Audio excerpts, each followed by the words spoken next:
Brilliant minds, even mediocre minds, operate better under stimulus. A Canadian is a Canadian, and you can't take away citizenship when someone does. Barack Obama has systematically rebuilt the trust of the world in our willingness to work through the Security Council and other institutions. Anne-Marie. You must not talk to anybody in the world, any of our allies. Whatever you want to call this system, a mafia state, a feudal empire, it's a disaster for ordinary Russians. I think that's the kind of hypocritical argument that if I were Chinese, I'd find quite annoying. So historically, Chinese foreign policy can be described as barbarian management. Science and religion are not incompatible. Religion forces nice people to do unkind things. Are men obsolete? And my conclusion to this question is no. I won't let you be, you Show me the word pretext. I quoted them saying Show me that the word the pretext. program you can keep screaming that and it doesn't change the point. We do not want sympathy. We do not want pity. We want opportunities. It's an appalling slander to me, to the Muslim religion. I never said the word Muslim in my fulmination. It was a Muslim-free fulmination. It is that kind of restraint. It is that kind of sober-minded, sensible, intelligent foreign policy that Obama represents. So I guess what I'm telling you is he's sort of a closet Canadian. Vote for him, for God's sake.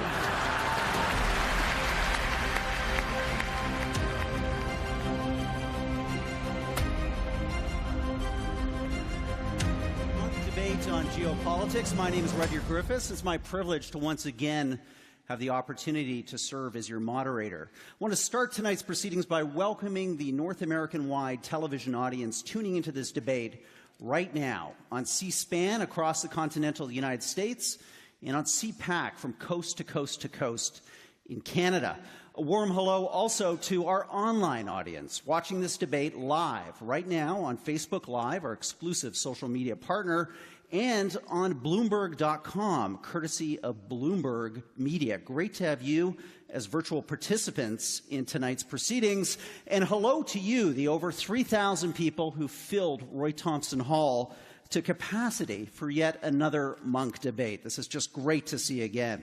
This evening marks a milestone in this debate series. This is our 20th semi-annual contest, and our ability, debate after debate, to bring you what we think are some of the brightest minds, the sharpest thinkers on the big global issues of our time would not be possible without the generosity and the public spiritedness of our host tonight. Ladies and gentlemen, an appreciation of Peter and Melanie Munk and the Aurea Foundation. Thank you, guys. Well done. Well done. As I mentioned, this is a special occasion for us, our 20th debate. So for only the second time in the history of this series, we're convening a one-on-one contest.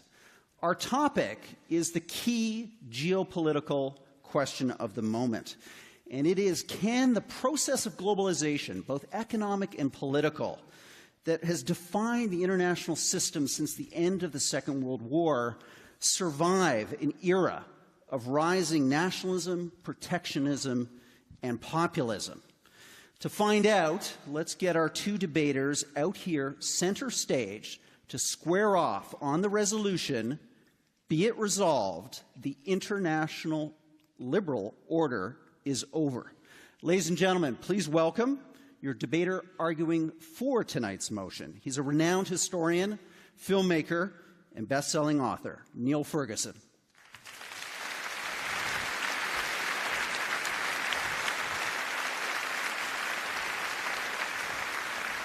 Thanks, Niall.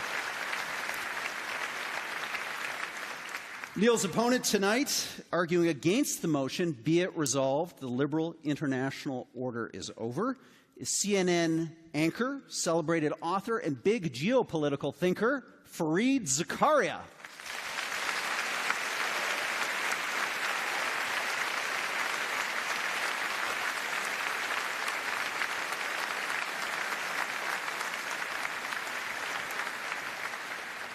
Gentlemen, thank you for being here. This is going to be an exciting debate, and I just want to run through a few quick pre-debate items with you. First, for those of you watching online, those of you in the audience, Fareed, Niall, if you wish, there is a hashtag, Munk Debate. You can be part of the conversation. Also, we've got a rolling poll going. You can analyze, comment, and judge our debaters' performance throughout the debate at www.monkdebates.com/vote.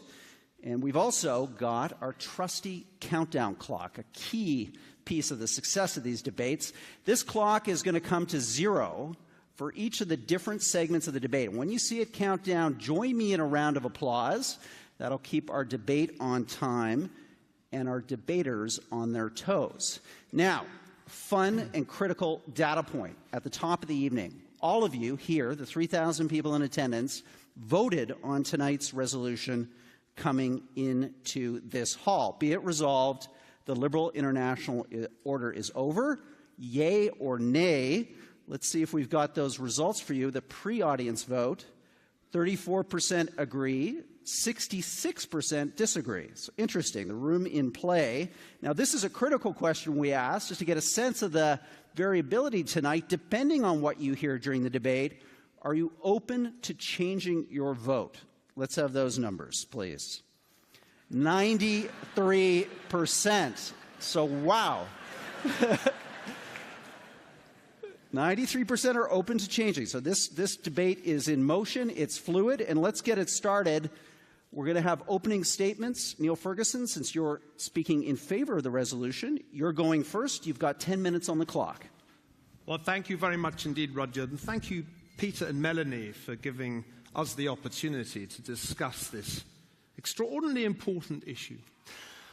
Voltaire famously said that the Holy Roman Empire was neither holy nor Roman nor an empire. And I think the same can be said of the Liberal International Order. It's neither liberal nor international, nor, for that matter, very orderly. And yet it seems reckless at best to come to, of all places, Toronto, and try to get people to vote against those three words.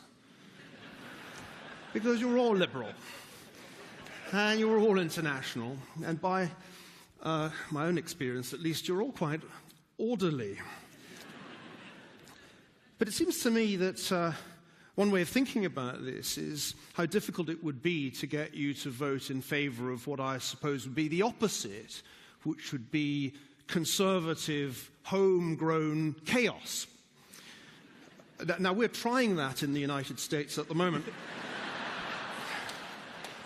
And I just want to make it very clear that I am not here to defend Donald Trump. I'm not even here to persuade you that the Liberal International Order is necessarily all bad. I'm just here to persuade you that it's over. Now, I think there should be some full disclosure for Reid. You and I have been amongst the beneficiaries of the Liberal International Order. Not quite as much as Peter, but some.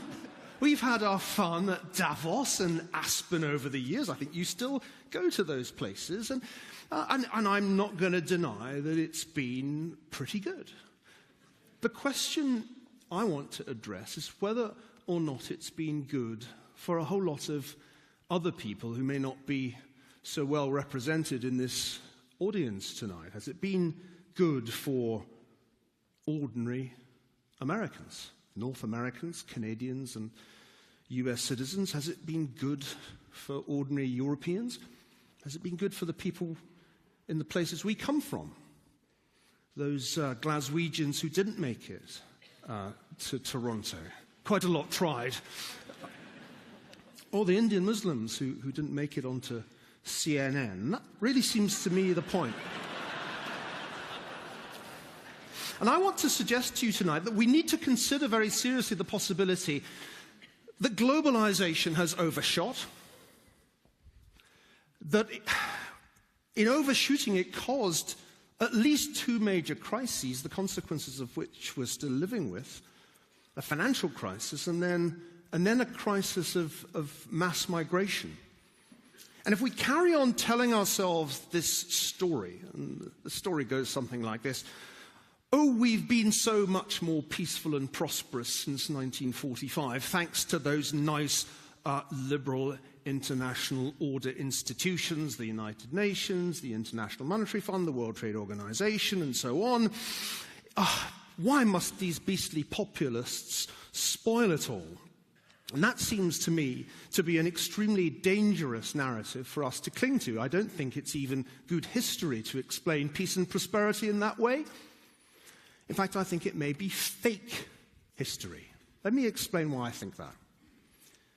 Why is it not liberal? Well, because the principal beneficiary of this wonderful liberal international order has been China. Yes, that has been the principal winner. Back in 1980, China accounted for perhaps 2% of the world economy. And the US and Canada together were about a quarter of the world economy. Well, what are the percentages now? Well, today China accounts for 18% of the world economy, and the US and Canada together slightly less, 17%.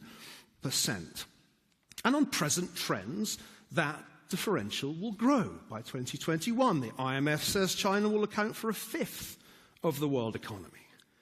How can it be a liberal international order if the principal beneficiary is a one-party state run by a communist elite?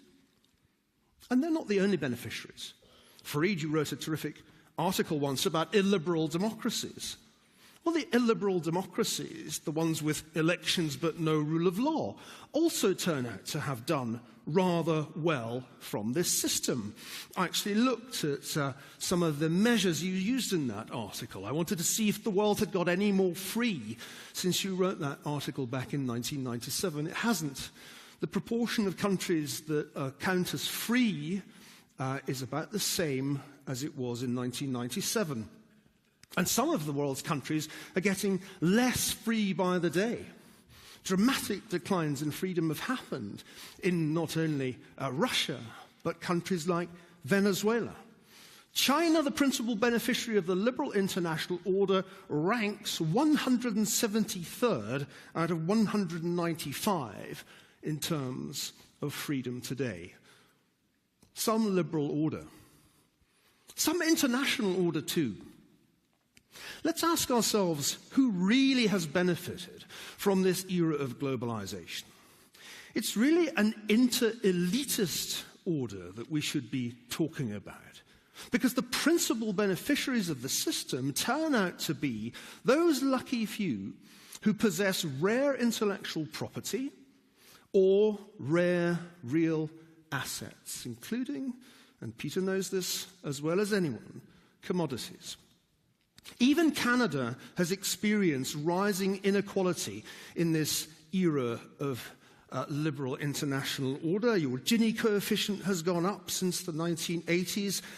A third of the gains that this economy made in the glorious decade before the financial crisis accrued to the top 1% of income earners. The share of income in Canada that goes to the top 0.1% today is as high as it was before World War II.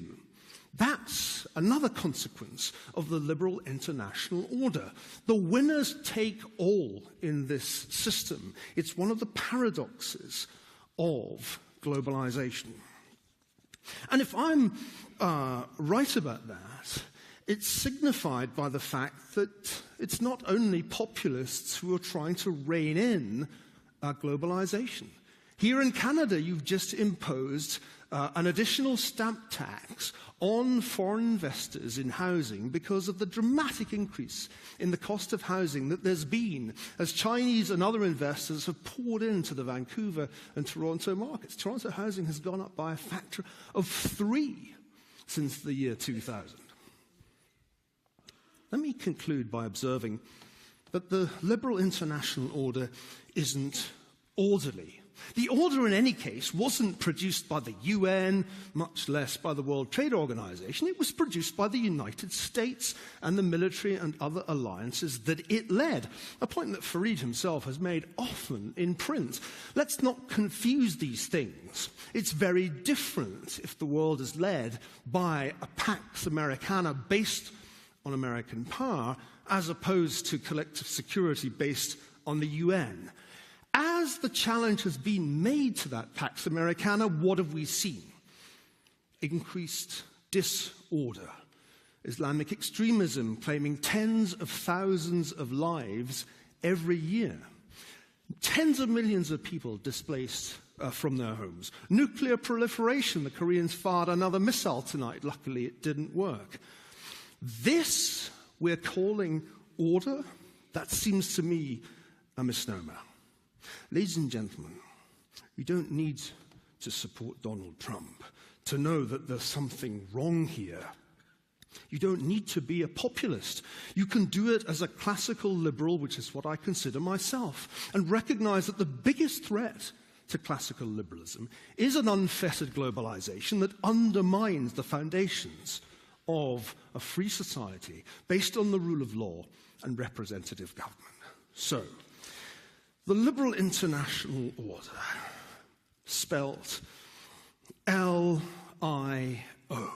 ladies and gentlemen, is an L-I-E. It is neither liberal, nor is it truly international, and it certainly is not orderly. Folks, it's over. Thank you very much.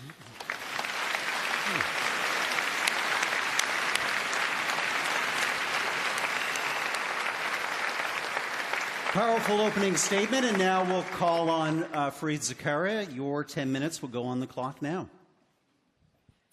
Thank you all. Thank you, Rudyard. A great pleasure to be here. I have to confess I was nervous when I was told I would be up against Niall Ferguson. You know, I do not have his erudition, I do not have his Oxford degrees, and I certainly don't have the British accent. And I thought, you know, he would have these extraordinary moments of eloquence. He began by quoting Voltaire. I'm a simple guy. I can't do all that. I'm just going to tell you a story. I'm going to tell you a story of how this liberal international order began. And it's an interesting story because it involves a Canadian. About a year after Pearl Harbor, Franklin Roosevelt decided that he wanted to try to figure out what kind of world the United States wanted to build at the end of World War II. He already could see, believe it or not, that the United States would decisively win this war. And he didn't have somebody he could talk to and really trusted, except Mackenzie King, who was a confidant of his, and he asked him to come to Washington.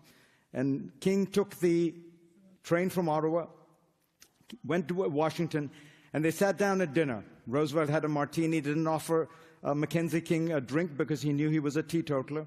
And then they went to the Oval Office, and Franklin Roosevelt, this aging, visionary man, described to him what kind of world he wanted to build. Mackenzie King kept a diary, and so it is one of the rare instances where we have recorded Roosevelt's vision. And it basically was an understanding that the world had so far been characterized by war, great power conflict, colonial empires, economic mercantilism, and exploitation. And Roosevelt said the United States cannot support the resurrection of that old order. We are going to try and do something different. We are going to try and build a new international order. He didn't quite call it a liberal international order, but that was clearly what he meant. And it is a world in which he said, first we will ask for the absolute surrender, the unconditional surrender of the Axis powers. We will also ask the British and French to understand that they cannot reconstruct their great empires, that we need a world in which freedom and liberty and self-determination has a much greater scope. He wanted a world of open trade and open economics. He wanted a world of greater commerce and contact. But he also wanted a world that had more rules. And so there was some political structures that would be built that allowed for a somewhat more orderly resolution of political disputes. And that he called the United Nations. And all these things together, in Roosevelt's view, would justify the great American effort and involvement in World War II.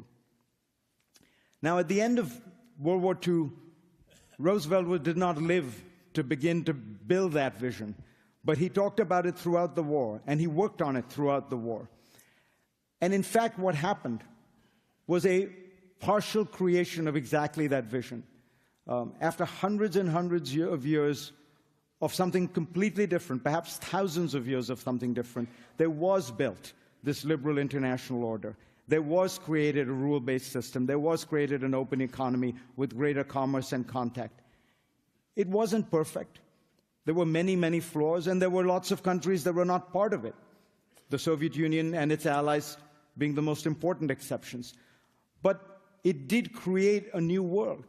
And if you think about the world we live in, it is the world that Franklin Roosevelt created and dreamed of with Mackenzie King. It is a world of much greater order, much less political violence, much greater trade, commerce, contact, and capitalism, and much greater broad, sustained prosperity than has ever been true before.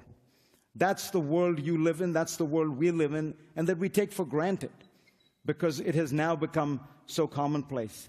And it becomes easy to attack the little flaws, the challenges, the pauses that take place, the tiny reversions that take place when you have a world like that. So just look at the big picture. Steven Pinker, a Harvard professor who was a colleague of Niall's, wrote a book in which he meticulously calculated that we are now living in the most peaceful age in human history.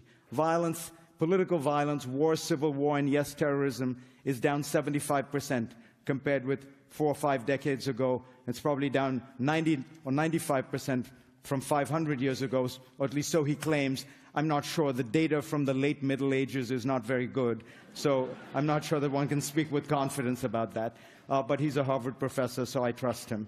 I think that when you look at the expansion of this world, you see the ineluctable power, the endurance, and the appeal of it. It started, as I said, without the great Soviet Empire. It started without most of the Third World. But then by the 50s and 60s, countries began to realize that in order to grow fast, you needed to be part of it.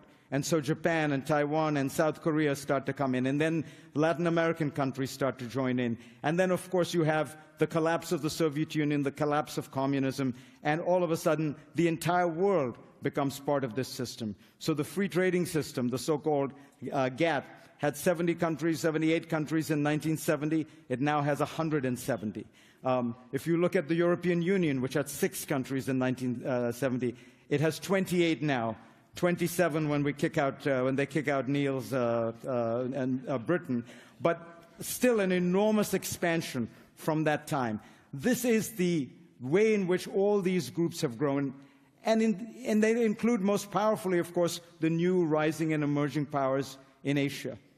Niall talks about who this order has empowered. Well, I'll tell you who it has empowered more than anybody else. It has empowered the poorest people in the world. The United States Nations calculates that in the last 50 years, we have taken more people out of poverty than in the preceding 500. And that is principally because countries like India and China were able to grow and raise their living standards and allow peasants who were living on $1 a day to move out of poverty. I know this world well because my father was a politician. His constituency was largely rural. There were 1,000 villages in it. When you went to India 30, 40 years ago and you went into those villages, people lived lives that looked as if they were from the Middle Ages. And today, when you go to those places, it is a world transformed. They have food, they have medicine, they have shelter. It's not luxury by any standards, but it is the difference between living on $1 a day and living on $3 or $4 a day. And that transformation has taken place in India, in China, it has taken place in Latin America, it has taken place in other parts of Asia, and it is beginning to take place in Africa. Those are the people who have most powerfully benefited from this new liberal international order. But others have as well. It is not as though the United States has been standing still. US GDP is up 1,000% since 1970. European GDP is not up quite that much, but if you go to any of these countries, you are struck by the fact that they are rich societies. There is a problem with inequality. There is a problem with how this wealth has been redistributed. And there is the reality that people are culturally anxious when they see so much change as there has been in the last 30 years. We have globalized very fast, and we have had enormous amounts of immigration, and women have been emancipated. All these changes produce cultural anxiety, And they make people want to go back to a simpler time, to make America great again, to make Britain great again. But you know what? These countries have been great because they led and spearheaded this liberal international order. They have found a way to allow the world to share in this extraordinary dream that Franklin Roosevelt had, that he talked to Mackenzie King about. It is a dream that brought Peter Munk from Hungary, fleeing persecution, here. It's a dream that brought me from India to the United States to make a family and a life for myself. It is a world that allowed Niall Ferguson to leave Scotland and then Britain and then come to the United States and fall in love with a woman who was born in Somalia and fled to go to Holland to find freedom there, and then to the United States. It is where they have had their son, a beautiful boy named Thomas. Tiny Thomas, Niall calls him.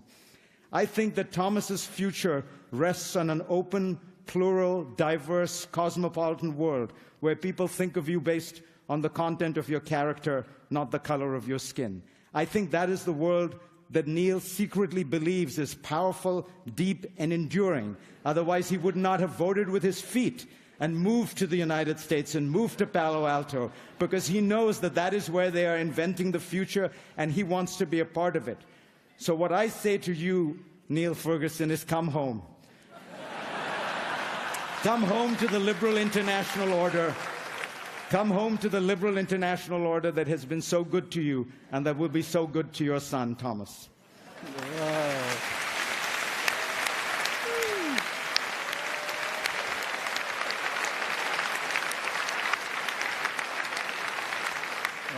This is what you get when you get two just fabulous debaters on stage like this, head-to-head. We're now going to move into 2 rounds of rebuttals.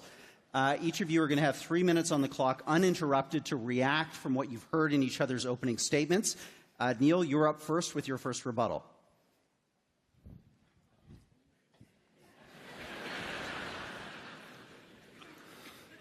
Now he's crossed the line because he's brought my children into it. You should not have done that. That wasn't smart. You're going to regret it. So Franklin Roosevelt had a vision. But what was the reality? The reality was that the United Nations was permanently gridlocked because of the veto exerted by the members of the Security Council, the permanent members. And in practice, what the US did was to dismantle other people's empires and then build one of its own, with, I think it's fair to say, mixed results. So I don't think we should fall into the trap, as I said earlier, of believing that the relative peace of the period after 1945 had anything much to do with the institutions that Franklin Roosevelt discussed after that martini with Mackenzie King. On the contrary, it's an illusion, it's fake history to credit the relative peace of the post-1945 period on those institutions. It's an incorrect inference. The reality was there was considerable violence, and it was a lot like the violence before. Violence between 2 great empires, the United States and the Soviet Union, both of whom pretended that they weren't empires. Steven Pinker's book will be like Norman Angel's Great Illusion. Proven wrong, the first nuclear war that happens. The potential is there to invalidate that entire thesis in a day. Yes, people have been pulled out of poverty in China, not to mention India, but Fareed, you know as well as I do, the principal reason for that is that those countries abandoned, respectively, communism and state socialism and embraced market reforms in their own domestic policies. Once again, it's an incorrect inference to say they grew because of the liberal international order. No, they grew because they realized that state control of the private sector does not work. You mentioned Thomas. You know, it means a lot to me that we live in the United States because we live in a society based on the rule of law, on representative government, and a constitution that has withstood all the challenges it faced and will withstand the current challenges of populism and demagoguery. That's why we chose it, because my wife can be safe in that country, safer than she ever was in Western Europe. It's not got to do with the kind of globaloney that, frankly, you're talking tonight.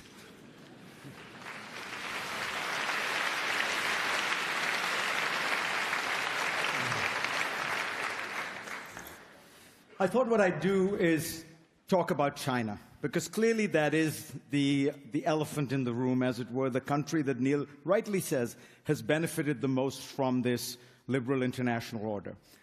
It is not simply that it has grown fast because it has embraced capitalism, though capitalism is a core part of the liberal international order. The word liberal, of course, is of or pertaining to liberty. The first time that phrase has been used was by a Scottish Enlightenment thinker, a forerunner of Niall Ferguson, in a sense. William Robertson, the second man to use it, was Adam Smith. Both used it in the specific context of capitalism and free trade. But China's embrace has not just been that. It has been a broader embrace of order. If you think of Mao's China, this was a country that threatened routinely to have nuclear war blow up the world, and Mao said at least that way there would be a few communists left and all the capitalists would be dead. China has moved from that place to a remarkably more rule-based acceptance of this liberal international order. It wanted desperately to become part of the World Trading Organization. It is now desperately seeking greater and greater influence at the United Nations. It is now the second largest supporter of peacekeeping operations around the world. It wants to become the second largest funder of the United Nations in general. It has become far more involved in nuclear security issues, supporting the Comprehensive Test Ban Treaty, supporting the Nuclear Non-Proliferation Treaty. Remember, these were all things that Mao's China believed were terrible, vicious American imperialist plots to keep the world down. Now the Chinese actively want to be part of that. They want to try and solve the problems that arise. If you look at how they're handling North Korea, again, they are moving to a more and more constructive, cooperative approach where they're involving regional actors. They want to resurrect some kind of regional diplomacy. This is not perfect. Of course it's not. Of course power still matters. Of course the old realpolitik rules still live. But what Roosevelt was trying to do was to put some degree of regularity, some kind of norms, some kind of procedures that might help tame some of these savage winds of war. And I think if you look at the challenges we face, the extraordinary effort to incorporate the rest of the world into this system, the rise of nuclear weapons, the dangers that poses, the dangers of chemical and biological weapons and their spread, and look at how we have managed to deal with some of these issues. For example, the outbreak of Ebola, the outbreak of other kinds of diseases. They have been through international cooperation, through greater and greater consultation. Of course, some of it has involved the UN, some of it has not. But surely that is the kind of world we want, rather than one where we hope somehow that the countries that have nuclear weapons won't use them, or that the United States could just keep threatening countries to blow them off the face of the earth. So the liberal and international order is inevitable because the alternative is unthinkable.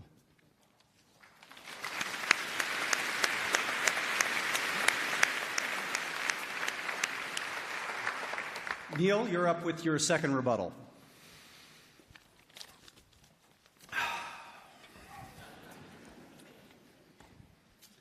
I want to talk about history now. You see, what troubles me most about Fareed's argument is that we have heard something very similar before. If you go back to the late 19th century, there were a great many people who believed that a new international order could be based on what we now call globalization. The idea of an international liberal order was there before the First World War, at a time when the forces that we've seen in our time were extraordinarily powerfully at work. In the period of the late 19th century, international migration reached levels that we have now begun to see again in our time.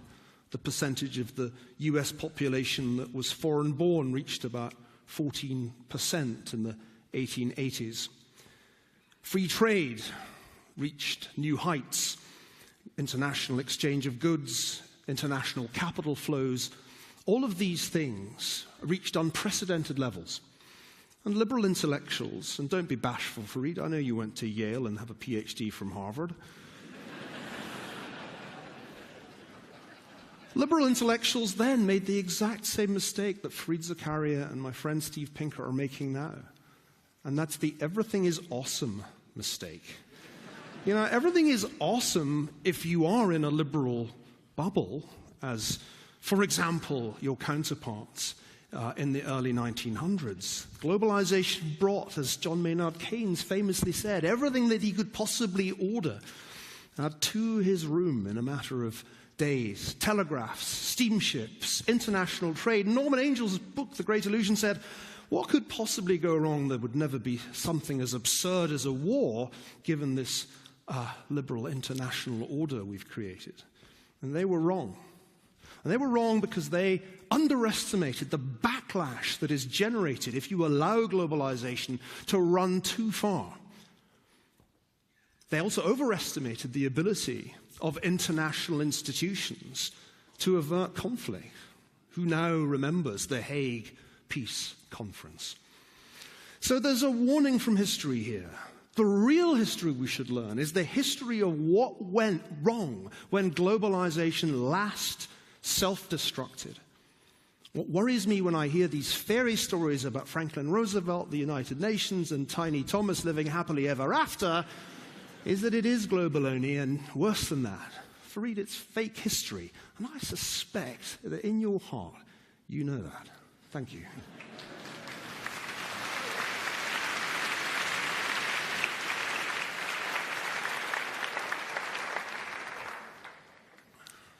For someone who doesn't want to be associated with Donald Trump, you've certainly used the word fake several times, Niall, and I have refrained from associating you with Donald Trump because I don't know how you feel about him one way or the other. But let me just talk about the challenges that you've raised, because they're real. There's no question. Donald Trump thinks he's a singular, unique phenomenon, and in some ways, I suppose he is. His flexibility with the facts and in matters like that. But in many ways, he's part of a trend. There is this right-wing populism that is against the liberal and international order, and you see it everywhere. What's striking about it is where you do see it, though. You don't see it in Latin America much. In Latin America, they're all busily trying to integrate into the liberal international order. From Mexico to Brazil to Argentina, populism is on the decline. If you look in Asia, whether it's India, Indonesia, Japan, you see the same thing. Reformist prime ministers and presidents who are trying to integrate into the order. Where you see populism is in Europe and the United States. And you see it in countries in Europe that are doing very well economically. So it can't just be about economics, because Germany is powering ahead. It can't even just be about inequality. Northern Europe has not had much of a rise of inequality. For example, the Dutch have not had a rise in their Gini coefficient, the way you measure inequality, in about 20 years. Sweden is growing very robustly. What all these places, however, do have are immigrants. And that has caused an enormous amount of cultural anxiety. And let's be clear, that's true, and there are some legitimate concerns. And by the way, there have been periods in the past when immigration has been restricted, even in the United States. The liberal international order still continued to grow. What it tells you, though, is that these things can be managed.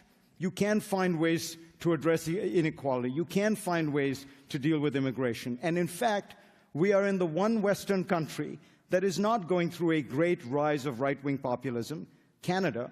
And I would argue it is in large measure because Canada has managed immigration quite well.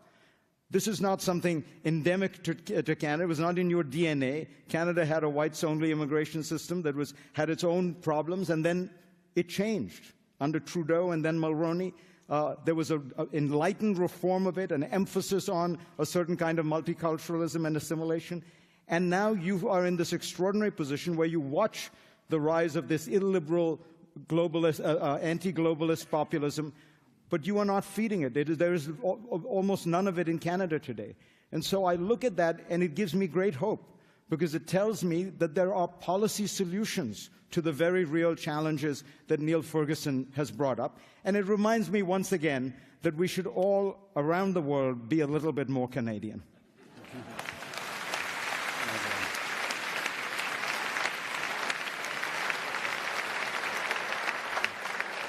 Great opening to the debate. We're now going to move into the moderated portion of this, which I'm going to do very lightly. And I want to just start, gentlemen, by refocusing this debate a little bit. Because let's remember, the resolution is, be it resolved, the liberal international order is over. I think it's a secondary concern whether it's good or bad. People may choose to vote on that prerequisite, but many people in this room are trying to figure out, is it over or not? So, Neil, I want to pressure test you a bit. Give us some examples, some concrete examples of why you think, not that it's bad, but that it's over, that its time has come. Well, Fareed has just said some extraordinarily optimistic things about Europe. But I would say that the European Union's current crisis is a perfect illustration of why the liberal international order is over. Remember, it's precisely one of these institutions that Fareed has held up as an example of what can work. But the truth is, it isn't working. And that's one reason why a majority of British voters opted to leave the EU. I was very ambivalent about Brexit last year, but I came to realize why so many people in Britain felt that way. They felt that way because they discerned that in two fundamental respects, the European Union had become dysfunctional. It wholly mismanaged the financial crisis, massively amplifying the negative impacts on the other member states of the European Monetary Union. Britain felt very relieved not to be a part of that. And then it massively mismanaged the migration crisis caused by a crisis in North Africa and the Middle East, which the European Union had a hand in causing, although European politicians like to pretend the migration crisis is a sort of natural disaster. But at every level, the most basic roles that we expect a state to perform, from economic management to the defense of borders, were flunked comprehensively by the European Union over the last 10 years. And the British response was, we need to take back control. That's a really important idea here, because control by sovereign states is vital if they are to retain legitimacy. What's scary in Europe is to see populists gaining strength from the failure of Fareed's beloved international institutions. And that's the argument I'm trying to make tonight. If you're complacent, as Fareed, I'm afraid to say, has become, in your elite bubble on the Upper West Side of Manhattan, imagining that everything is awesome, and going to Sweden to another bubble there, and then presumably to a bubble in London, you don't realize how disaffected ordinary people in the provinces are, in peripheral France, in the provincial parts of Central and Eastern Europe that have swung sharply away from your liberal international order. That's the trouble. The populism that Fareed alludes to is not something I'm here to legitimize or defend. My point is precisely that it's a symptom of what is malfunctioning in this liberal international order. And I think ultimately the European Union will fall apart because it's simply not possible to pursue a monetary policy for an entire continent and have borderless travel for an entire continent. It's not compatible with the stability and legitimacy of the nation states themselves. And the Brits have just been the first to realize that. Fareed, let's have you come in on that. In effect, Europe is the canary in the coal mine, and it's close to death.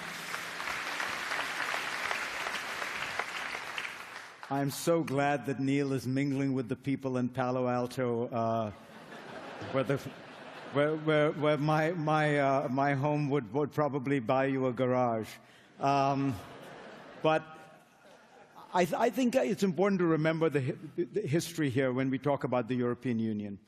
For the 400, 500 years before World War II, Europe was racked by wars the kind of which almost no continent had ever seen before. The religious wars, for example, 1/3 of all of Germany was killed. France and Germany went to war 3 times between 1850 and 1950, dragged the world in on 2 of those occasions. And when you look at the European Union today, the principal achievement is that it is unthinkable that these countries that routinely went to war for hundreds of years will ever go to war again. Yes, they have problems about border control, and yes, when they meet, they have debates about monetary policy, and oh yes, it's very difficult to have monetary policy move in one direction and fiscal policy move in another.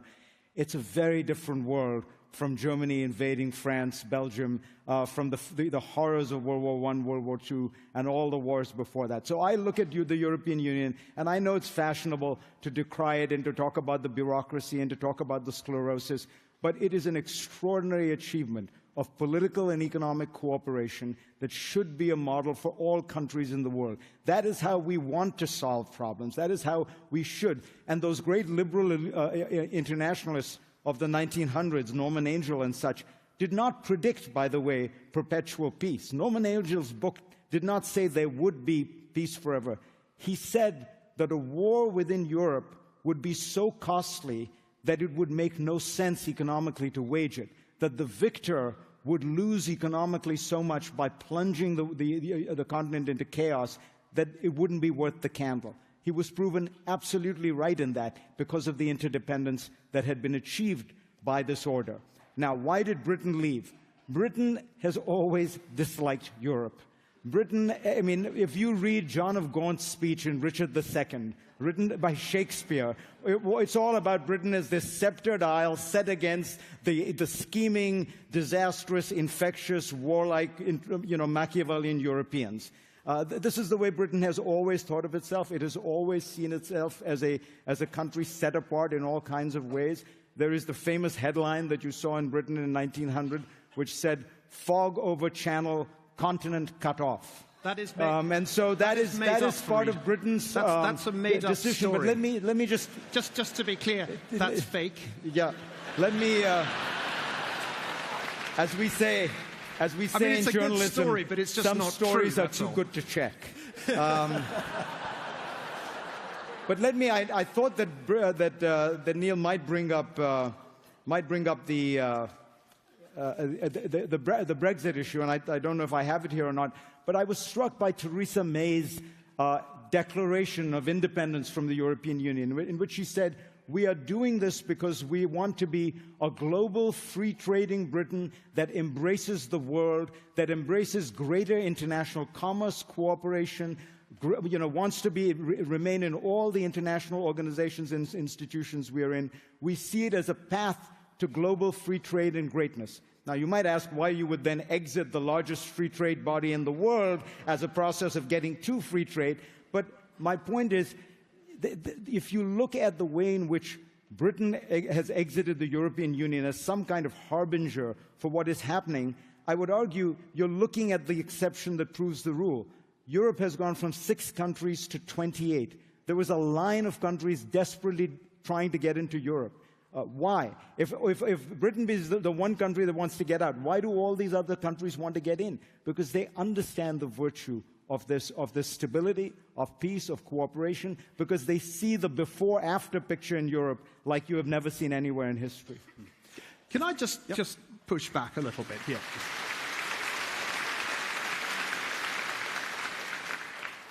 Because if you ask yourself what exactly the European Union is, calling it a free trade area is a stretch for it. Because what the European Union has become, and this has been true since the Treaty of Maastricht, is an endeavor to create a quasi-federal system, what Angela Merkel calls Bundesrepublik Europa, the Federal Republic of Europe.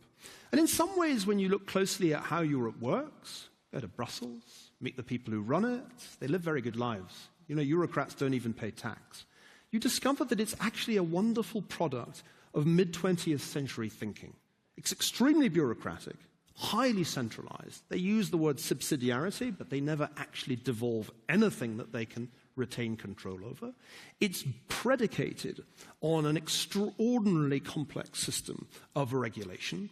And most importantly, to my mind, those people who run it have become almost completely disconnected from the ordinary people in what I'll call provincial Europe. Now, Fareed sneers at the fact that I live near but not in Palo Alto.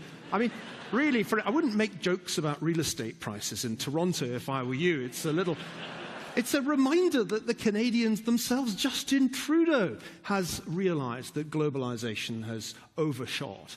And I don't think it's wrong to draw a distinction between what the European Union has become, which is a kind of failed, centralizing federalist state, and what Theresa May and others in London hope to achieve. Because what we must wish for is a stable international order based on democratic and rule of law-based sovereign states. Yes, they can certainly reach trade agreements, but those trade agreements aren't etched in stone. It's time, unquestionably, to revisit NAFTA. It's far from clear that it's perfect. And that is exactly what I would regard as a stable international order is. Canada, the United States, and Mexico look at a trade agreement and establish whether it needs to be updated. That is not the situation Britain was in.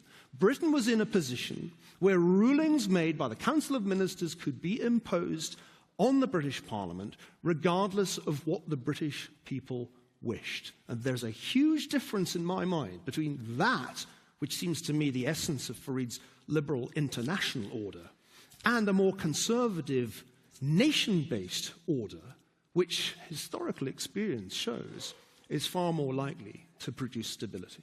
Fareed, I just want to, we've got a lot of terrain to move through here, and I want to, again, keep this debate focused on the proposition, is it over or not? We can discuss whether it's good or bad, but ultimately the 3,000 people in this room need to make up their minds on the question. Is it at its end? And let's come back across the Atlantic to the United States, because as Niall said in his opening remarks, some might argue that the liberal international order has a fatal crisis of legitimacy, that by impoverishing broad sections of its own voting publics in the Western democracies, it now no longer has the social consensus within the nations that it needs to further itself to advance. How do you respond to that specific argument that this is, in fact, over because of a crisis of legitimacy that it can't recover from? Sure. So let's think about that. That was much talked about after Brexit and Donald Trump.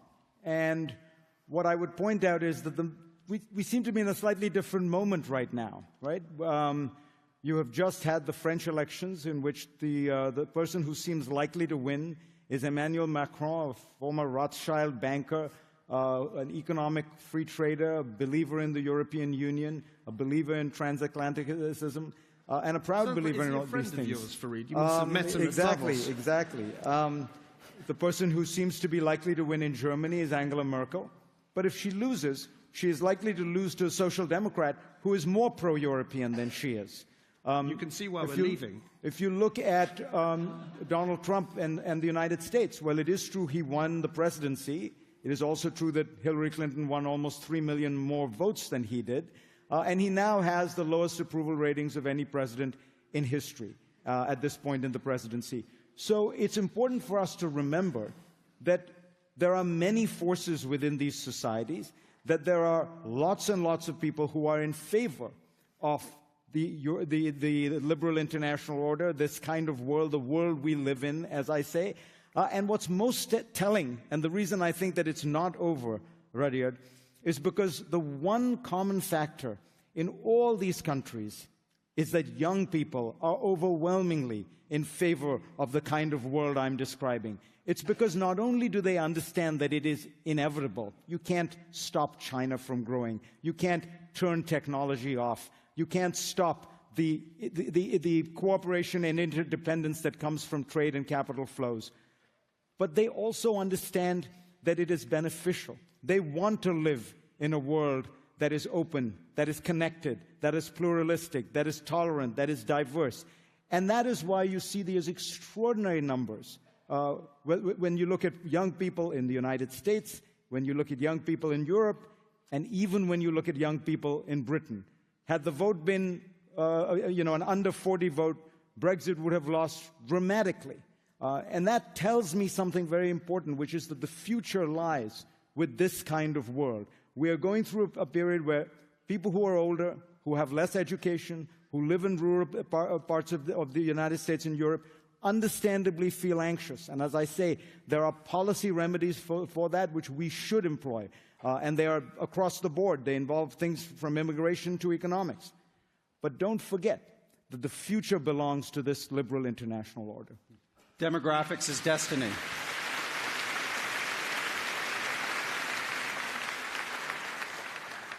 You should always be wary of people who say that the future belongs to them. Because the reality is, to answer your question, Rudyard, that peak globalization, peak liberal international order is already in the rear-view mirror. And you can show this with some very simple measures. Trade is no longer growing at the rate that it grew prior to the financial crisis. In fact, it's significantly less important, as Fareed well knows, as a driver of global growth post-crisis. International capital flows have been reduced too. Notice also the crisis of migration continues to expose the fundamental weakness of a liberal international order that can't even achieve stabilization of a common or garden civil war in a state like Syria. Right now we have 65 million displaced people in the world, 21 million who are classified by the UN as refugees. This is not a succeeding liberal international order. It's an increasingly illiberal, inter-elitist international disorder. And that is why there is so much disaffection. And that is why we see support for populists on both the left and the right. Because remember, populism comes in two flavors. It's like ice cream in a communist country. You can have raspberry or chocolate. Just as last year we had Bernie Sanders, who of course would have been the Democratic nominee if they hadn't rigged the Democratic nomination system. And if one looks at the French election, Fareed, I'm sorry to tell you, but your pal Macron got almost no support from younger French voters. They were all behind the communist Mélenchon. So let's not pretend that the center is holding when it's not. What in fact we see, and this is clear from a whole range of studies that have been published recently that you're much too busy with CNN to read, that the political, I mean, I know how that is, but if you actually do academic research, you find that one consequence of the financial crisis, well, you know, this is, it seems to me, very important if we're going to get the historical record straight. What is very striking is, if one looks at all the elections all the way back to 1870, financial crises lead to backlashes against globalization that erode the political center. And it's eroded from both sides, from the far left and the far right. What we see in European politics at the moment is really a regrouping of deck chairs on board the Titanic. And you can imagine how this will play out. Mr. Macron will doubtless win, and he will then meet Angela Merkel or possibly Martin Schulz, and they will tell one another everything is awesome. And the alienation will continue. And if you haven't already read it, I do recommend Michel Houellebecq's wonderful book, Submission. Because what Houellebecq says in Submission is that, yes, this election in France will go pretty much as it has gone. He got that right. But at the next election, in order to keep out the Front National candidate, Le Pen, there'll be an Islamist candidate. And that's the critical point that we need to focus on. Not the here and now, not this week's poll, but where Europe is headed. And it's very clear to me that it is on an unsustainable path. If it cannot even secure its own borders, other than by making deals with yet another illiberal pseudo-democrat, Mr. Erdogan, in Turkey, if it cannot ensure even the most elementary financial stability in peripheral countries in southern Europe, remember the Italian banks haven't gone away as a problem. All of this talk of liberal international order is just what they do at Davos and Aspen to keep their spirits up, as ever slowly and inexorably, ever smaller shrinks the deck on the Titanic.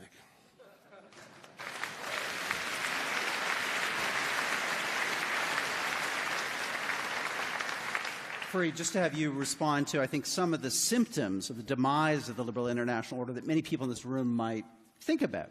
We could look at the annexation of Crimea, the violation of another nation's sovereignty, something that was never supposed to happen after 1945. We see, as Niall has mentioned, declining trade, but maybe more importantly, more recently, we've seen the use of chemical weapons on defenseless civilians in Syria, responded to by little more than a cosmetic military attack. Again, why are these things in your mind not significant events that foreshadow or state that the liberal international order is in fact in demise? Look, you can point to every bad thing that happens in the world and find a trend out of it. But the plural of anecdote is not data. And when you try to figure out what is actually happening around the world, you have to look at the aggregate data. And the aggregate data shows that political violence, by which I mean war, civil war, and terrorism, is down. It had a modest uptick last year, but over the last 30, 40, 50, 60, 70, 80 years, the chart goes way down. Can I correct you, Fareed? This is a really important point, because we are talking about whether there's been an inflection or not. If you look at the data on armed conflict or terrorism, there was a clear upturn from 2010, which is pretty much the low point. And everything that has happened since the misnamed Arab Spring has caused terrorism and armed conflict to escalate. So you can't claim that the liberal international order is in great shape. It hasn't been in great shape since 2010. So let me just talk about that for a second. I mean, look at 20 or 30,000 people a year are being killed by Islamist terrorist groups like Islamic State and Boko Haram.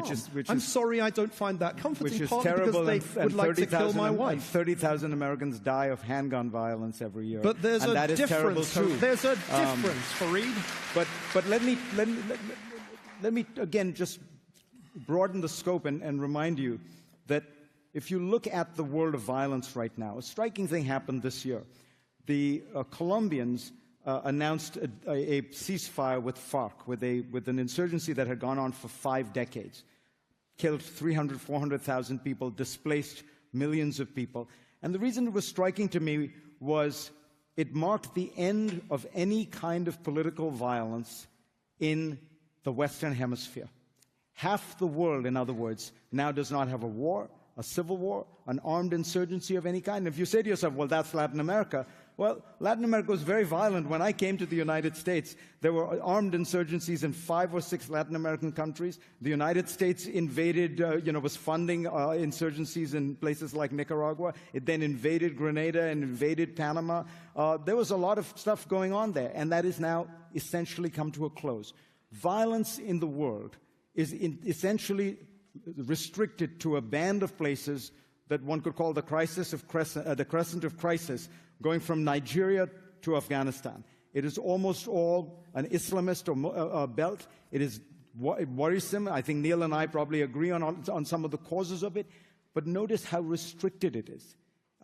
You don't see it in Asia. You see it almost not in Africa, which is extraordinary. And my point here is not bad things aren't happening in the world. There were bad things happening in the world in the 1940s, you might have noticed. There were bad things happening in the world from 1914 to 1919. There were a lot of bad things happening in the 19th century. But the trend that we are looking at, this broader trend, is unmistakable. Let me make one more point, because Niall keeps talking about the European Union. And I think it's important that we understand that the people who want the European Union the most are not people who go to Davos and Aspen, but people on the ground in the poorer countries that surround Europe. So look at Ukraine. Why is Ukraine trying to break free of Russia's embrace, and Russia has, as a result, engaged in an act of imperialism against it? Ukraine is trying to break free because it wants to be part of this liberal international order. Now, why does it want to do that? Ukraine and Poland in 1990 faced a choice. Poland chose to be part of the European Union, part of the West, part of this liberal international order. Ukraine, whether chose or not, was not allowed to become part of that order. They had the same per capita GDP in 1990. Today, Ukraine's per capita GDP is 1/3 of Poland's. Poland is 3 times richer than Ukraine, having started in the same place in 1990. So when people look at that, it is those Ukrainians, ordinary Poles, who understand this, who understand, by the way, that the European Union provides them with political stability. It provides them with all kinds of economic assistance. It provides them with the world's largest market into which they can grow. And it provides them with some sense of order and protection in fleeing a world that they have known for so long. Those are the people who I look to when I ask myself, does the European Union have a future? I couldn't care less about the bankers at Davos. Conscious that we've got about 5 minutes left in this exchange before we get to closing statements, and I want to come to you, Niall, on the point of technology. You're living not in Palo Alto, but nearby. We are living in an age of rapid technological advancement and change. And I guess many people here might wonder, why isn't the technological revolution that we're living through underpinning, a bulwark to the liberal international order? Because its thrust of intention, in many ways, networks, connecting people, allowing people to talk across linguistic and national divides, would seem to supercharge liberal internationalism, not hold it back. Yeah, it's funny how that's turned out, isn't it? Not quite what Mark Zuckerberg intended when he created Facebook, that he would unwittingly create the engine that probably did more than anything else to get Donald Trump elected last year. If one looks at the impact of social networks on not only domestic but international politics, you can't really claim that it's done a great deal to help Fareed's beloved liberal international order. And that's not entirely surprising, actually, because the unfettered growth of companies like Facebook, not to mention Google, has without question made us a more interconnected species.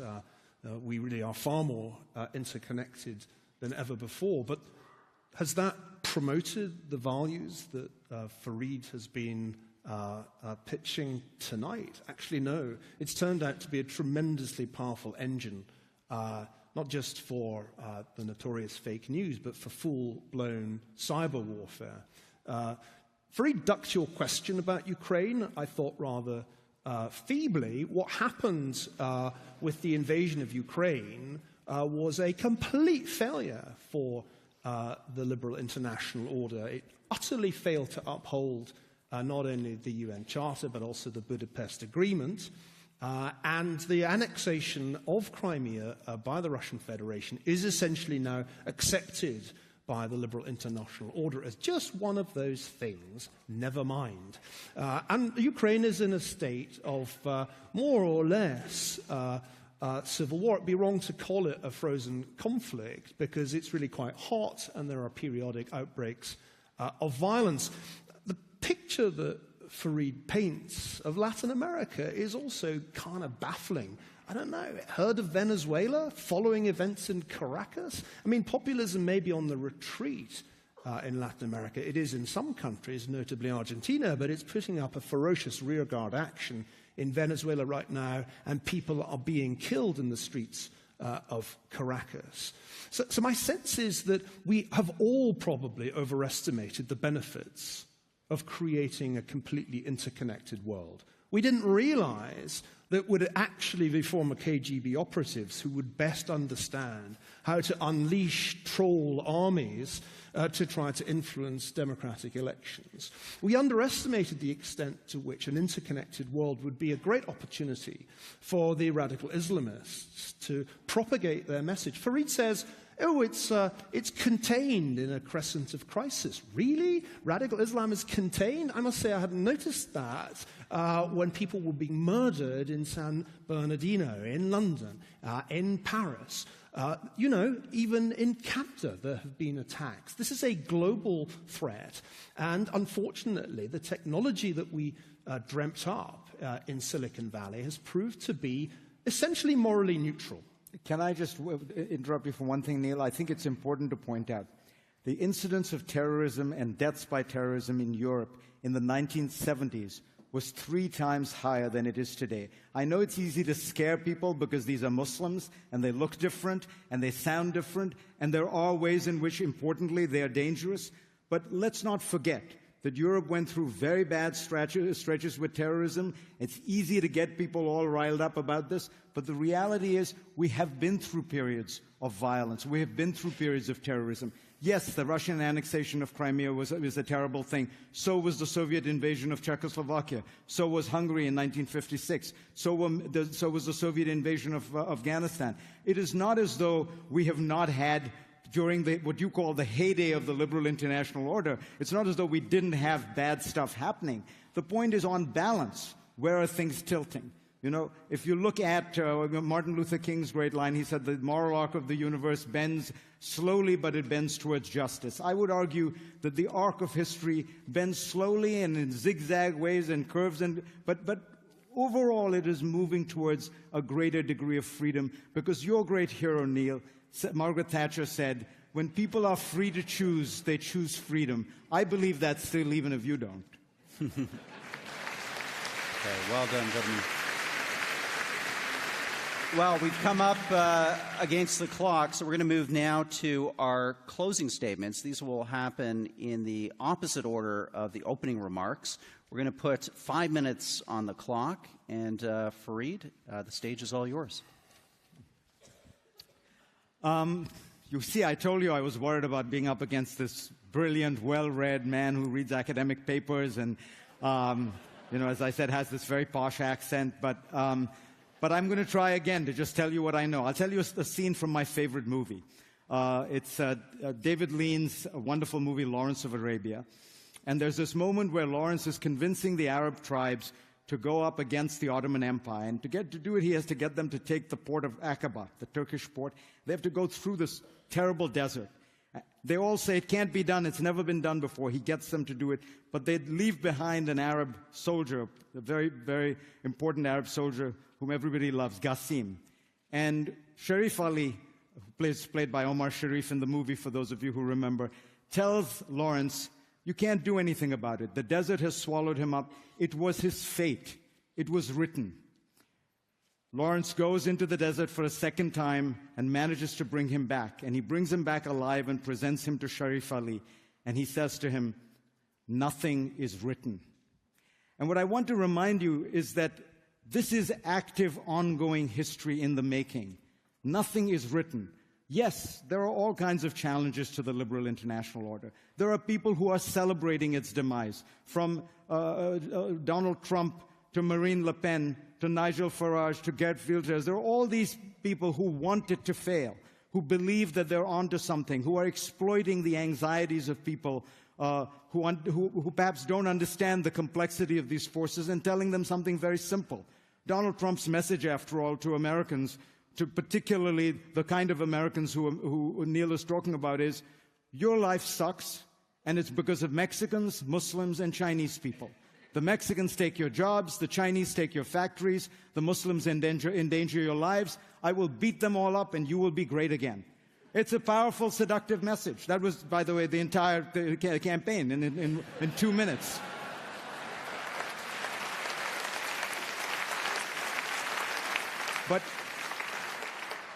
But the truth is, you aren't going to get very far by beating up foreigners. You aren't going to get very far by building walls. You aren't going to get very far by closing yourself off to the world. I feel as though I've lived through this movie. The India that I grew up in was an India that very much believed in rejecting this liberal international order, because it believed it was all a Western plot. It was American imperialism. It was another version of British colonialism. And so they shielded themselves from it and said they were protecting their industries and protecting their workers and protecting their culture. And what you instead got was corruption, decay, stagnation, and a sense of being completely isolated from the world. You lacked the technological progress, you lacked the dynamism, you lacked the sense of hope that came from being part of this much larger world. So what I want to say to you is, don't give in to the fatalism here. Don't give in to the sense that these are the great forces. We can fight these forces. You can fight these forces. You don't have to give in to them. And by voting for Neil's side, you will be giving in to a certain kind of Middle Eastern fatalism. We don't believe in that. We believe that we can write our own history. We believe we make our own destiny. And I think as long as we remember that, and as long as we remember in every one of these countries, there are powerful forces that believe in pluralism, in diversity, in tolerance, in liberalism in the sense of the protection of liberty. Whether you're a conservative or a liberal on the political spectrum, we are all in that sense liberals. We will prevail, because honestly, there are many more of us. There are many more people like that. And there are many more people who are not scared. They're anxious, but they understand that this is the future, and they want to prepare for it. And so let me close with words from somebody who is far more eloquent than me. But I've always remembered them and always thought that they summarize this kind of moment so well. Though much is taken, much abides. And though we are not now that strength which in old days moved earth and heaven, That which we are. One equal temper of heroic hearts, made weak by time and fate, but strong in will, to strive, to seek, to find, and not to yield. Not to yield, never give up. I know you won't. Thank you.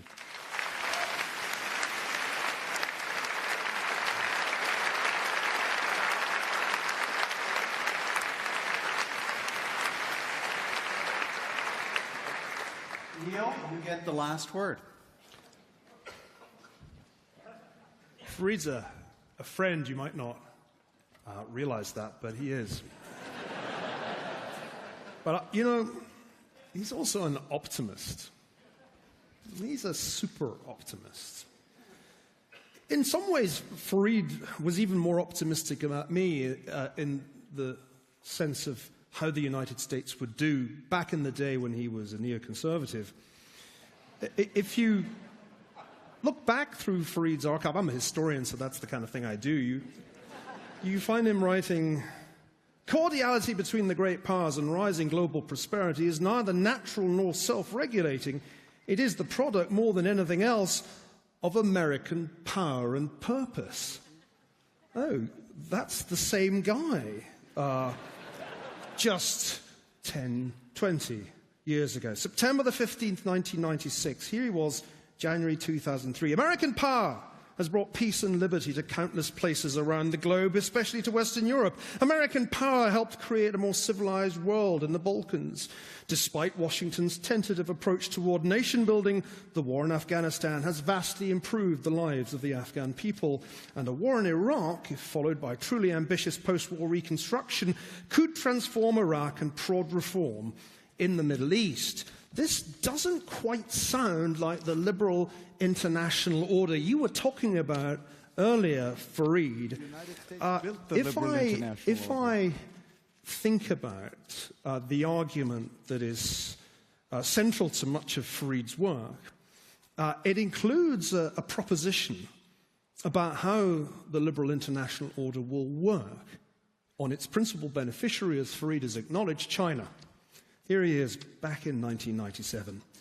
"By dealing with China," Fareed wrote, "the United States can encourage it to play by civilized international rules and moderate its regional ambitions. By increasingly integrating it into the world economy, some argue, China will over time become a more liberal state." And in his Post-American World book, Fareed just hadn't given up on that.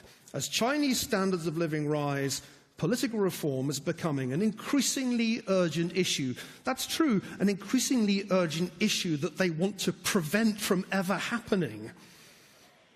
Fareed's also given you an optimistic view of the threat of Islamic extremism. He's always been an optimist on this score. In the Post-American World, he wrote, "Over the last 6 years, support for bin Laden and his goals has fallen steadily throughout the Muslim world. Much more must happen to modernize the Muslim world, but the modernizers are no longer scared." The Muslim world, he wrote, is also modernizing, though more slowly than the rest. The arc of history is one of those phrases that I'm allergic to, because there is no arc in history. What there sometimes is a cliff. And what worries me about Fareed's optimism is that it's the kind of optimism that leads you to walk off a cliff, telling yourself that the liberal international order will somehow keep you up. It's that Wile E. Coyote moment that older members of the audience will remember when Wile E. Coyote runs off the edge of the cliff and keeps running. And for an agonizing few seconds, he thinks he's still on solid ground, but then he looks down, and then he falls. History is much more like that than any kind of arc. We don't know when the next cliff is going to come along.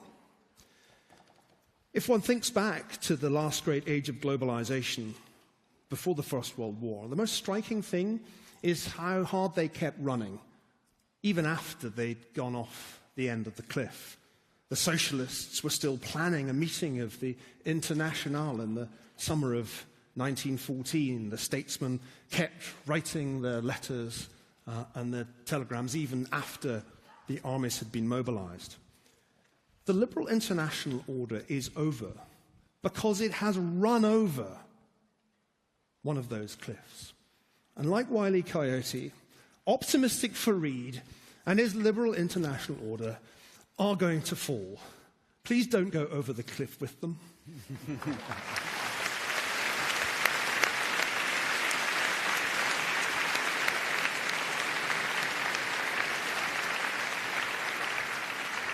Gentlemen, a terrific debate tonight. And a sign of a great debate is you largely made your moderator superfluous. And for that, I thank you. I also thank the Aurea Foundation, Peter and Melanie Munk, for making these debates possible. All of you in this room have a ballot. This is your opportunity to vote again on tonight's resolution. Let's just review where we were at the start of this evening with 3,000 people in this hall. 66% of you disagreed with the motion, 33% in favor. And then we asked what percentage of you could change your mind and which of you were open possibly to changing your vote. And look at that, only 7% were dug in at the beginning of the debate. So let's see how this plays out. We're going to be taking those votes from you as you leave the hall. And for those of you watching online, we'll have the results on social media shortly after 9 p.m. Thanks again, everybody, for a terrific debate. We're going to do this all again come the autumn. Those of you watching online, I think I started with and Neil Ferguson, their reaction to the debate, who they thought won and lost. Would they do anything different if they had to have this debate again? All of that exclusive conversation for you with Niall and Fareed in just a couple minutes. So stay tuned, hang on, we'll be with you momentarily.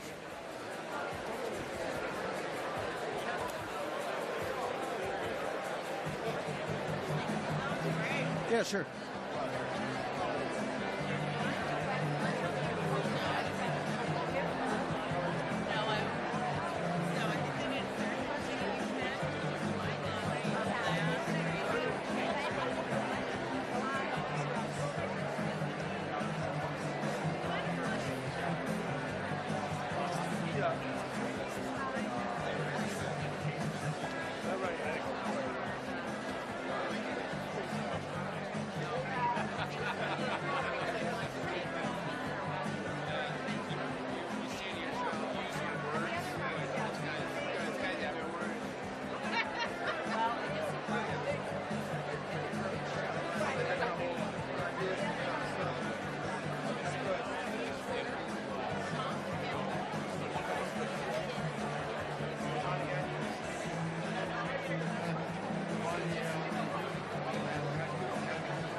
I'm sorry. Wow.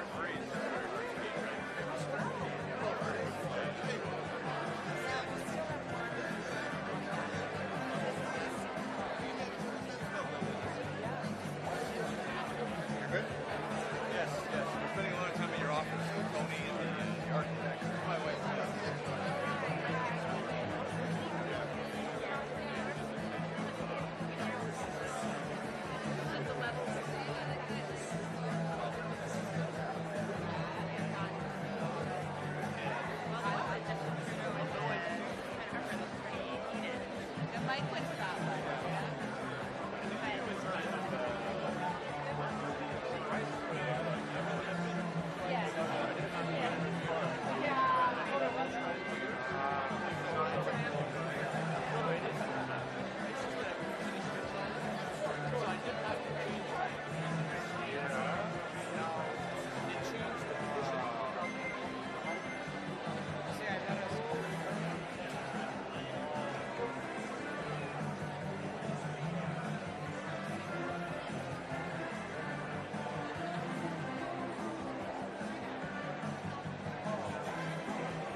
completely forgot about your request because I was so in it. You're like,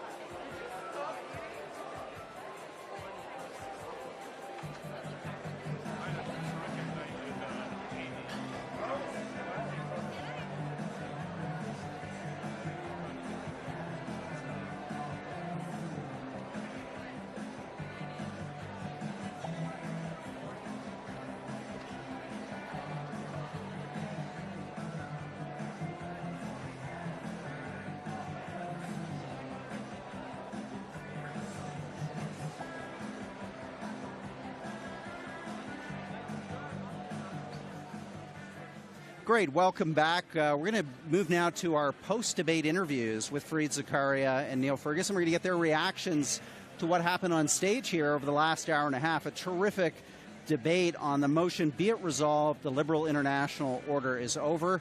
Just to recap, going into the debate, 66% of the audience disagreed with the proposition, 33% in favor. We're going to see how that vote changes over the next couple of hours. But again, we will have those results for you live on social media. So come back here. We've got a little studio set up.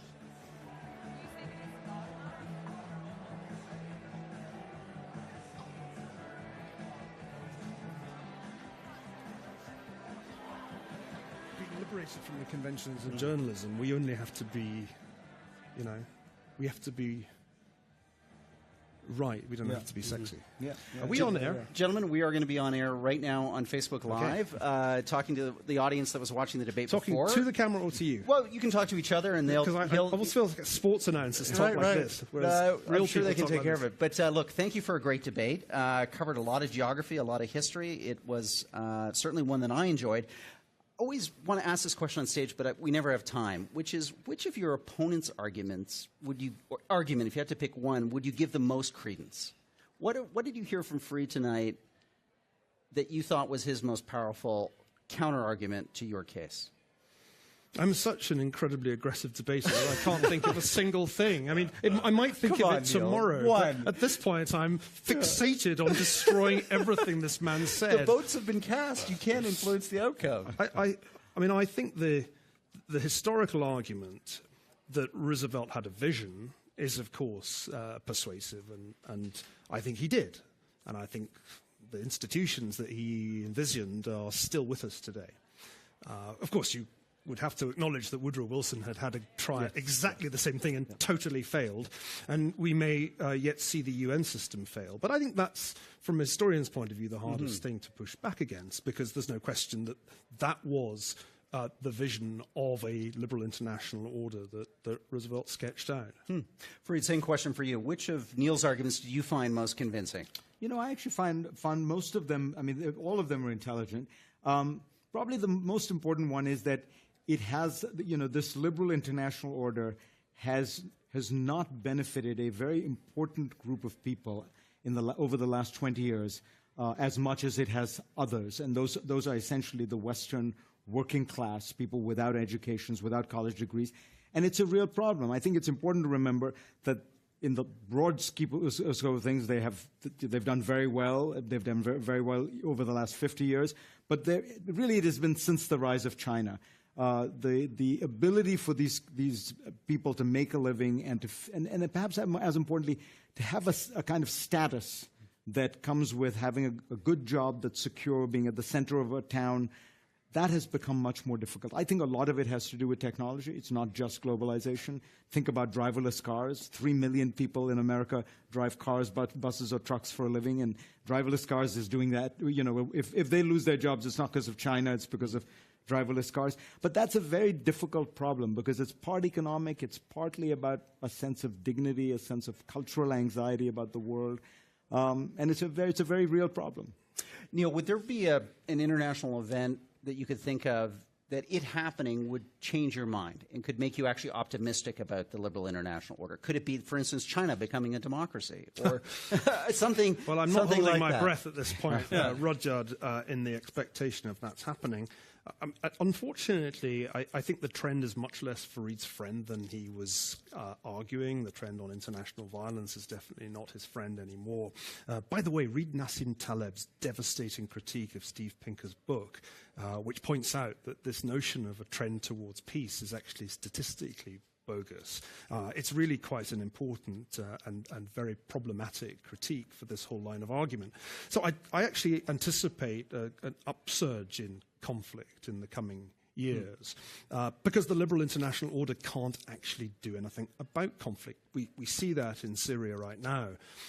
In some ways, we're just lucky that the war in Ukraine isn't bigger, but it could easily have been bigger.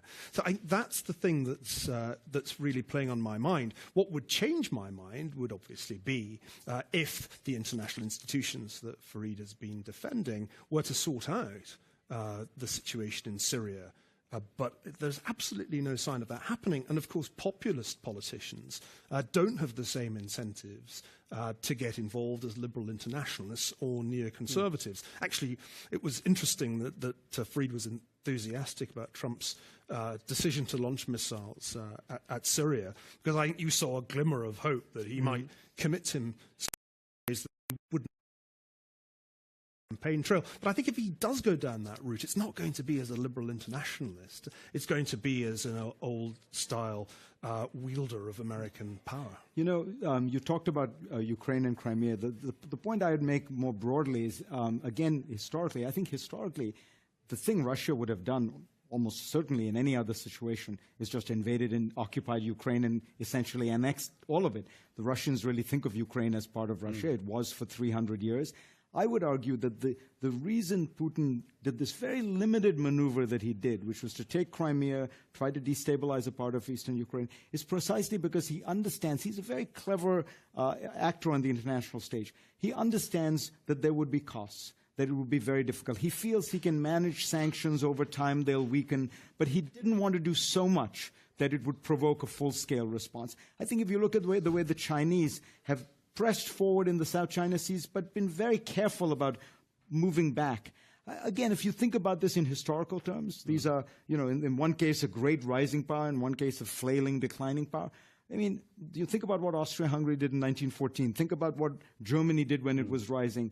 The Chinese are actually moderating their behavior. It doesn't mean they'll become a democracy, but they are conscious of the price that you pay if you act in kind of nakedly ambitious ways. So that gives me modest hope that, you know, what you are seeing is some sense of the limits of a purely realpolitik, a purely illiberal approach to international affairs, and particularly if you contrast it with the past. Final question for you both. Anything you wanted to say tonight on stage that you weren't able to say? Well, I suppose I could have gone into the predicament of Fareed's children, but I'm too much of a gentleman to bring people's families into it. No, I think the missing link in the argument that I would make now is that really Fareed elides two things which are separate. And one is American power and the other is the liberal international order. And as long as you are kind of slipping back and forth between those two modes, I think neocon Fareed sometimes, you know, is switched off and Obama supporting Fareed is switched on. As long as that's your intellectual position, it's hard to argue with because, you know, as soon as one presses on the liberal international institutions, Fareed will move off and start talking about American primacy again. I think we have to draw a clear distinction between the things that worked in the world after 1945, which worked because of the 82nd Airborne or the 7th Fleet, and those things that we can credibly attribute to international institutions. And I'm afraid that in my book Colossus, I made this argument more than a decade ago. It's really American power that matters. And the liberal institutions, it's window dressing mostly. Fareed, any argument that you wanted to make tonight that you felt you just didn't have the time or the... No, I think I got across the points I wanted to. I think that, you know, I would argue to Niall's point that I was taught by a great historian that the great thing about the world we live in is that it has had two successive great liberal superpowers. That is, Britain and the United States were both great powers, and they essentially ran the world and set the agenda. But because they were Anglo-American liberal powers, they had a conception of order, they had a conception of openness with trade and capitalism, they had a conception about human rights from Britain abolishing the slave trade that has marked the world and shaped it. So I don't see it as a question of American power versus liberal internationalism. I think, as I say, having learned from Niall Ferguson's books, that liberal internationalism was part and parcel of the great project of British power and then American power. And of course, they diverged at times because Britain and the United States would sometimes pursue their own nakedly ambitious interests. You don't have to remind somebody who grew up in India of that. There was always that ambiguity in British power and always in American power. People would often point out America says it's the great rule setter, but then, it says the rules don't apply to us, whether it's the International Court or the law of the seas. But that is the odd part about being the caretaker of the Garden of Eden, is you can't play by those rules because you have to undergird them. So I think that ambiguity will be with us. And I think the part that I worry about most, and I think Niall and I probably share this worry, and he talked about it in Colossus, is when American power wanes, what happens to that liberal international order? I think it's real. I think there are benefits for others. But a lot of countries don't act in enlightened self-interest. And I think probably the biggest question for the future of the world is, will China believe it is in its enlightened self-interest to uphold core elements of the liberal international order? I would concede if it chooses not to, things will look bad. Oh, bets are off. If we're dependent on their goodwill, we really are in trouble. It's enlightened self-interest. They have benefited mightily from this order. Absolutely. They've gone from $400 per capita GDP to $10,000. But that hasn't made them any more liberal, Fareed. Both of you have been very generous with your time today. I want to thank you. Thank our Facebook audience, those folks watching on the live stream right now. Let's go get a drink. Okay? I think we all deserve it. I second that motion. Would be good. Okay. Good night, everybody. Thanks for tuning into the debate. We'll see you again soon. Bye-bye.